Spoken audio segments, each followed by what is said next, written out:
दोस्तों स्वागत करता हूं मैं ग्लोविया टेक की टीम की तरफ से आपका। तो आज हम पढ़ेंगे कि ऑब्जेक्ट कंस्ट्रक्टर क्या होता है और ये कैसे यूज़ करते हैं और इसका जो पर्पज़ है यूज़ करने का वो क्या होता है। तो पहले मैं आपको थोड़ी सी इसके बारे में बता देता हूं कि ऑब्जेक्ट कंस्ट्रक्टर की हेल्प से हम मेन ऑब्जेक्ट से नया ऑब्जेक्ट क्रिएट कर सकते हैं और नए ऑब्जेक्ट को हम मल्टीपल टाइम्स अलग अलग ऑब्जेक्ट प्रॉपर्टी के साथ प्रिंट कर सकते हैं। आपकी जानकारी के लिए बता दूं 2015 मीन्स ES6 से पहले हमारे पास यही तरीका था एक ऑब्जेक्ट से मल्टीपल ऑब्जेक्ट या डायनेमिक ऑब्जेक्ट बनाने का। बट ES6 में इस काम को करने के लिए क्लास को ऐड किया गया। बट अभी भी ऑब्जेक्ट कंस्ट्रक्टर का यूज़ काफ़ी किया जाता है जो कि हम देखेंगे कोड से। तो जल्दी से टाइम ना वेस्ट करते हुए हम बनाते हैं अपना प्रोग्राम। सबसे पहले हम अपना कार वाला एग्जांपल ले लेते हैं। बनाते हैं एक ऑब्जेक्ट कॉन्स्ट car1 किया मैंने और equal to curly bracket on किया। ये मेरा ऑब्जेक्ट है तो नेम टाटा नेक्सन वही एग्जांपल लूँगा मैं जो मैंने पहले लिया था ताकि आपको समझने में कोई भी दिक्कत ना हो। मॉडल ले लेता हूँ मैं 2022। कलर ले लेता हूँ मैं ग्रे। इसका वेट दे देता हूँ मैं वेट कॉलन 900 kg। ठीक है, पहले मैं इसको टेस्ट करता हूँ जल्दी से। console.log पैरेंथेसिस ऑन किया मैंने, यहाँ पे किया car1 जो कि मेन ऑब्जेक्ट है डॉट नेम। ठीक है, सेव किया और रिफ्रेश करता हूँ। टाटा नेक्सन आ चुकी है, मतलब मेरा ये सही वर्क कर रहा है। ठीक है, मैंने टेस्ट कर लिया एक बार इसको। अब मान लीजिए कि मेरे पास यहाँ पे car1 है। car1 का डेटा मेरे पास आ चुका है। जैसे मैंने यहाँ पे car1 लिखा, रिफ्रेश किया तो यहाँ पे car1 का सब डेटा मेरे पास आ चुका है कि कलर कौन सा है, मॉडल क्या है, नेम क्या है, वेट क्या है। ठीक है, अब मान लीजिए मेरे पास 100 कारें हैं तो मुझे ये जो मैंने ऑब्जेक्ट बनाया है तो मेरे को ये मल्टीपल टाइम्स बनाने होंगे। जैसे मैंने यहाँ पे कर दिया एक और car2 के नाम से।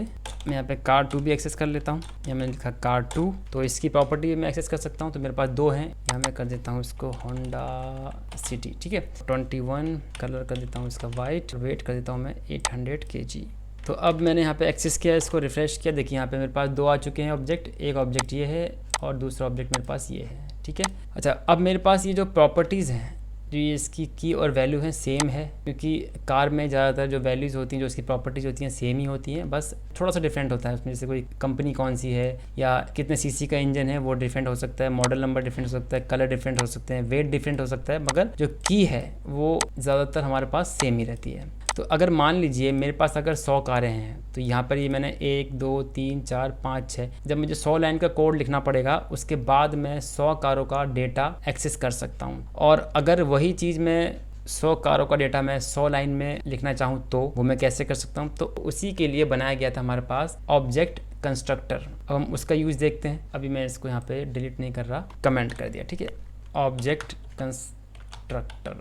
तो सबसे पहले मैंने यहाँ पे लिखा फंक्शन, ये एक मेथड होता है। फंक्शन किया मैंने, यहाँ लिख रहा हूँ मैं कार। अब यहाँ पर देखने वाली बात ये है कि मैंने यहाँ पे कार का C कैपिटल क्यों लिया, क्योंकि ये एक ऑब्जेक्ट कंस्ट्रक्शन फंक्शन है। तो कंस्ट्रक्शन फंक्शन और नॉर्मल फंक्शन में डिफरेंस को दिखाने के लिए जावास्क्रिप्ट की तरफ से ये फॉलो करने को कहा गया कि अगर आपको कंस्ट्रक्शन फंक्शन बनाना है तो जो भी आप उसका नाम देंगे तो वहाँ पर वो कैपिटल में उसका पहला जो वर्ड होगा वो कैपिटल में रखेंगे। तो जो हमारे बनाए हुए जो नियम है उसको आप फॉलो कर रहे हो, मगर ये मैंडेटरी नहीं है। आप इसमें स्मॉल c भी रख सकते हो, क्योंकि नॉर्मल फंक्शन में और कंस्ट्रक्शन फंक्शन में कोई डिफरेंस आप नहीं समझ पाओगे। आपको समझाने के लिए इन्होंने जो कंस्ट्रक्शन फंक्शन है उसका जो पहला वर्ड है वो उसने कैपिटल में रखने को कहा गया है। तो मीन्स अगर मैं यहाँ पे कैपिटल में लिखूंगा कार को तो ये एक कंस्ट्रक्शन फंक्शन है, और अगर मैंने यहाँ पे c लिखा तो ये एक नॉर्मल फंक्शन है। ठीक है, पैरेंथेसिस, और यहाँ पे मैं लिखता हूँ पैरामीटर देता हूँ। ये आपका पैरामीटर हो गया।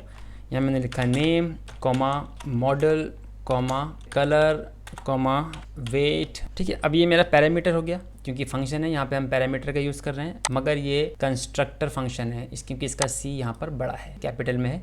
कर्ली ब्रैकेट ऑन किया, यहाँ पर मैंने लिखा, यहाँ पे जो मेथड है वो दिस लगाने का है। दिस डॉट कार नेम लिखा मैंने इक्वल टू नेम। अब यहाँ पे समझिएगा कि यहाँ पे हो क्या रहा है। यहाँ पर जो ये आपका पैरामीटर है नेम वो यहाँ पर हमने असाइन कर दिया है कहाँ पर, कार नेम के अंदर। यहाँ पे मैंने दिस लगाया, मतलब दिस का मतलब क्या होता है कि जो आपका करंट ऑब्जेक्ट है वो उसको ही रिप्रेजेंट कर रहा है। मतलब यहाँ पर दिस का मतलब है कार, जो मैंने यहाँ पे फंक्शन का नेम दिया है। ठीक है, तो अब यहाँ पर और क्या है मेरे पास, मैंने दिस लगाया, दिस कार मॉडल।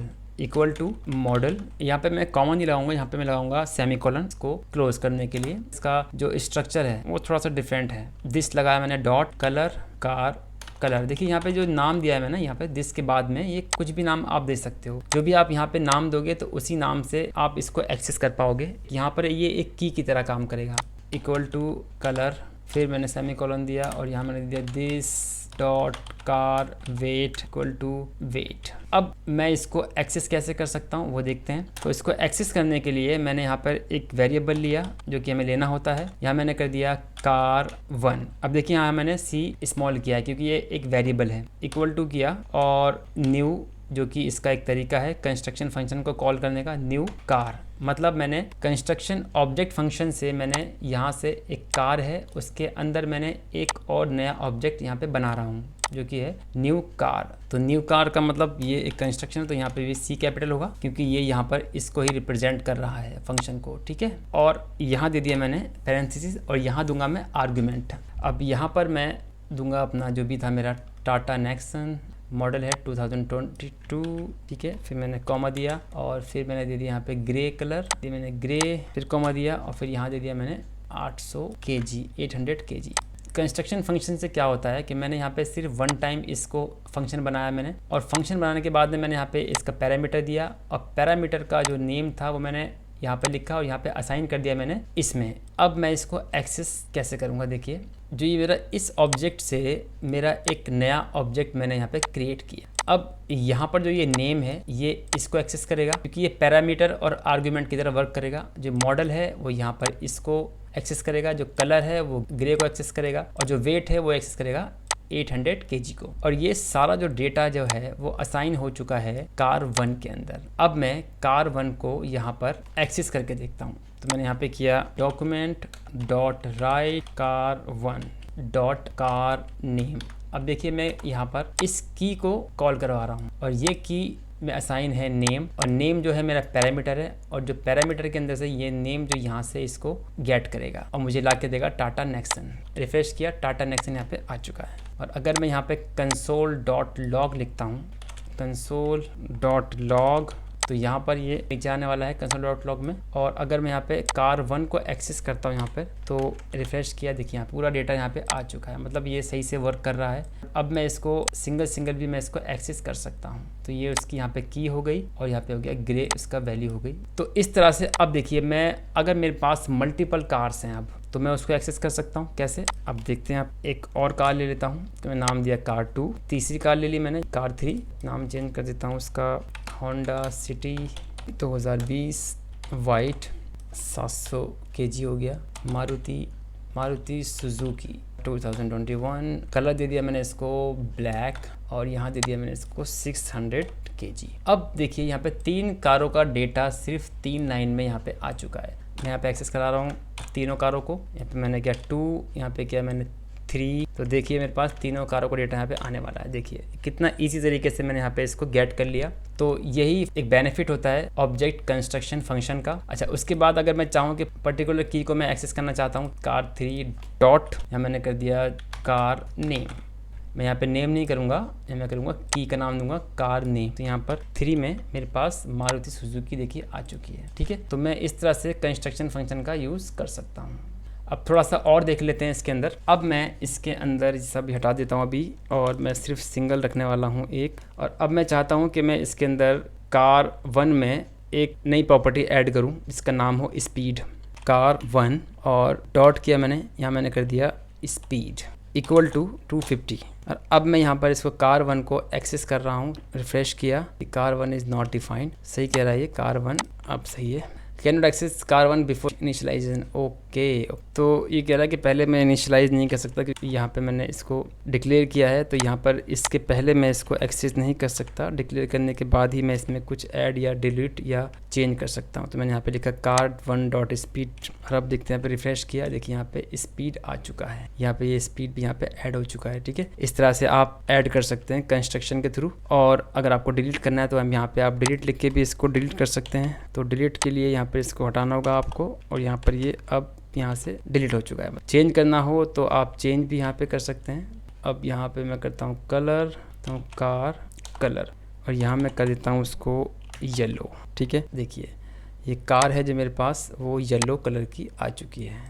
अच्छा, एक चीज़ मैं बताना चाहूँगा कि ये कार 1 में तो आपका ऐड हो चुका है यहाँ पर, ठीक है, मगर अगर यहाँ पे कार 2 भी होता, सपोज़ यहाँ पे कार 2 होता, तो वहाँ पर मेरा पास ये जो येलो कलर है वो नहीं आता। अब मैं देखता हूँ कि इसको फंक्शन को हम कैसे ऐड कर सकते हैं इसके अंदर मेथड को। तो मैं जैसे मुझे कार 2 के अंदर मेथड को ऐड करना है, मान लीजिए, तो मैंने यहाँ पे किया कार 2 डॉट, अब मुझे यहाँ पे देना है कार इन्फो। ठीक है, तो मैंने यहाँ पे किया कार इन्फो, एक मेथड बनाया मैंने यहाँ पे, मैंने किया फंक्शन, पैरेंथेसिस ऑन किया और कर्ली ब्रैकेट किया मैंने यहाँ पे, और यहाँ कर दिया मैंने रिटर्न, लिखा मैंने दिस डॉट कार नेम, ये मेरी की हो गई। और जो मेरा ऑब्जेक्ट है ना, मेन ऑब्जेक्ट, पहले मैं लिखता हूँ कार, ठीक है, कार नेम इसकी की हो गई। प्लस करने के बाद में मैंने डबल कोट दिया, थोड़ा स्पेस दिया दोनों के बीच में, कैपिटल में कार मॉडल। तो कार 2 के अंदर मैं देखता हूँ कि मेरे पास ये आया है नहीं आया, तो कार इन्फो, और ये मेथड है कि मैंने यहाँ पे पैरेंथेसिस ऑन किया और रिफ्रेश किया। देखिए यहाँ पे अनडिफाइंड आ रहा है, क्योंकि यहाँ पर मैंने दिस का यूज़ नहीं किया। यहाँ पे मैं दिस का यूज़ कर लेता हूँ, दिस। ठीक है, मैंने जानबूझ के आपको दिस नहीं लगाया था। तो दिस का मैंने आपको इससे पहले वाले लेसन में मैंने बताया था कि दिस के लिए मैंने एक अलग ही चैप्टर बनाया है, वो आप देख सकते हैं। मैं उसका लिंक आपको डिस्क्रिप्शन में दे दूंगा कमेंट बॉक्स के अंदर। मगर यहाँ पर मैं थोड़ा बता देता हूँ आपको कि दिस जो होता है, दिस अपने करंट ऑब्जेक्ट को ही रिप्रेजेंट करता है। यहाँ पे देखते हैं, रिफ्रेश किया, देखिए यहाँ पे आ चुका है। यहाँ पर जो दिस का मतलब है वो है आपका करंट ऑब्जेक्ट। तो आप देख सकते हैं किस तरह से मैं फंक्शन को भी इसमें ऐड कर सकता हूँ। तो इसको एक्सेस करने का तरीका क्या है कि जो भी आपको ऑब्जेक्ट, मान लीजिए 100 कार हैं और मुझे कार 2 के अंदर इसको मेथड को ऐड करवाना है, तो बस यहाँ पर आपको कार 2 लिखना है, डॉट के साथ में मेथड का नेम, और फिर ये जो तरीका है फंक्शन बनाने का वो आप इस तरह से उसको यूज़ कर सकते हैं, वहाँ पे वो ऐड हो जाएगा। ठीक है, अब ये तो बात थी कि कार 1 में या कार 2 में या जितनी भी कारें हैं मैंने वहाँ पे उसको ऐड करवा दिया वेरिएबल के अंदर। अगर मुझे मेन जो ऑब्जेक्ट कंस्ट्रक्टर फंक्शन है उसके अंदर, यहाँ पर मेन ऑब्जेक्ट के अंदर मैं यहाँ पर मुझे कुछ ऐड करवाना है, तो मैं वो कैसे करवाऊंगा? तो इसको देखने के लिए आप देख सकते हैं इसके नेक्स्ट वाला चैप्टर, ऑब्जेक्ट प्रोटोटाइप। इस वीडियो में इतना ही, और आपका धन्यवाद करता हूँ वीडियो को लास्ट तक देखने के लिए। तो दोस्तों, अगर आपको ये वीडियो अच्छा लगा हो तो प्लीज़ लाइक कीजिए, शेयर कीजिए, सब्सक्राइब कीजिए, और हाँ, बेल आइकन का बटन ज़रूर दबाइए ताकि मेरी आने वाली वीडियो का नोटिफिकेशन आपको टाइम पर मिलता रहे। अगर आपको इस वीडियो के रिगार्डिंग कोई डाउट्स है या कोई क्वेश्चन आपके मन में है तो प्लीज़ आप कमेंट बॉक्स में लिख सकते हैं। Thanks for watching this video.